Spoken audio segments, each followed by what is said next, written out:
আসসালামু আলাইকুম, সবাই কেমন আছেন? আলহামদুলিল্লাহ আমরা ভালো আছি। তো এখানে আরেকটা নতুন ভিডিও আপনাদের সাথে শেয়ার করছি। আমার হাজব্যান্ড মাছ ধরতে পছন্দ করেন, তো আল্লাহর রহমতে উনি মাছও ভালো পান।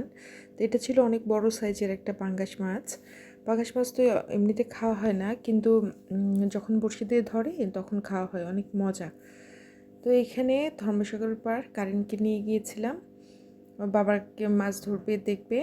তো এত সকালবেলা এত মানুষ ছিল, আমি আসলে অবাক হয়ে গেছিলাম। আমরা তো আসলে টাইমে কুলাতে পারি না, কিন্তু এরা কি ঘুমায় না, না এত সকালেই চলে আসছে। যাক, এটা একটা জাস্ট ফান ছিল, কেউ কিছু মনে করবেন না প্লিজ। তো এখানে ওর বাবার কাছে গিয়ে ও বসছে, কিন্তু ও খুব ভয় পাচ্ছিল। বাবার সাথে কিছুক্ষণ থাকলো, মাছ ধরা দেখবে। তারপর আমরা কিছুক্ষণ ছিলাম। এখানে এই মাছগুলো জ্যান্ত ছিল, তেলাপিয়া মাছ। তেলাপিয়া মাছ আমার অনেক প্রিয়। আর কার কার প্রিয় প্লিজ কমেন্ট করে জানাবেন। তো বাজার থেকে তো কিনে খাওয়া হয় না, যেহেতু ফিডে ওদের এমন কিছু দেওয়া হয় যেটা আমাদের জন্য অনেক ক্ষতিকর। কিন্তু আমাদের যখন বসে দিয়ে ধরা হয়, আমার হাজব্যান্ড ধরেন, তখন আমরা এনজয় করি, খুব মজা করে খাই তেলাপিয়া মাছ। ধর্মসাগরের মাছ কিন্তু অনেক মজা, কারা কারা খেয়েছেন জানাবেন। তারপর এই যে এখানে দুইটা জ্যান্ত মাছ ছিল, ওইটাও আমরা নিয়ে আসছিলাম, আমরা বাসায় চলে আসব।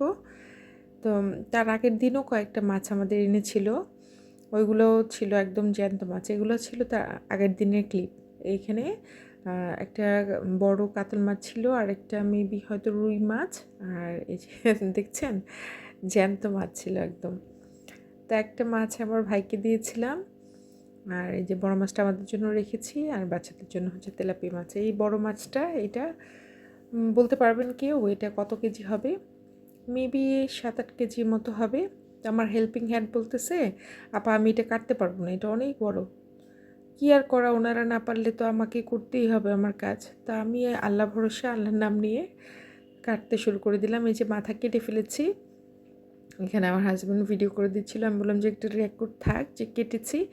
এখানে আমার মাছ কাটা ধোয়া কমপ্লিট। এখানে ছিল পুরোটা মাছ, দেখতে অনেক সুন্দর লাগছিল, মাশাল্লাহ, খেতেও অনেক টেস্টি ছিল। তারপর আমি যে কষিয়ে মাছটা রান্না করলাম। কষানো মাছটা, ফ্রেশ মাছটা খেতে অনেক মজা, যারা খায় তারা জানে, আর অনেকে তো ভাজা ছাড়া খেতে পারে না। তো এখানে আমার রান্নাটাও কমপ্লিট হয়ে গিয়েছিল। এই হচ্ছে আমার রান্নার ফাইনাল লুক। মাশাল্লাহ, খেতেও মাছটা অনেক মজা ছিল। তো সবাই ভালো থাকবেন, আমাদের জন্য দোয়া করবেন। আসসালামু আলাইকুম।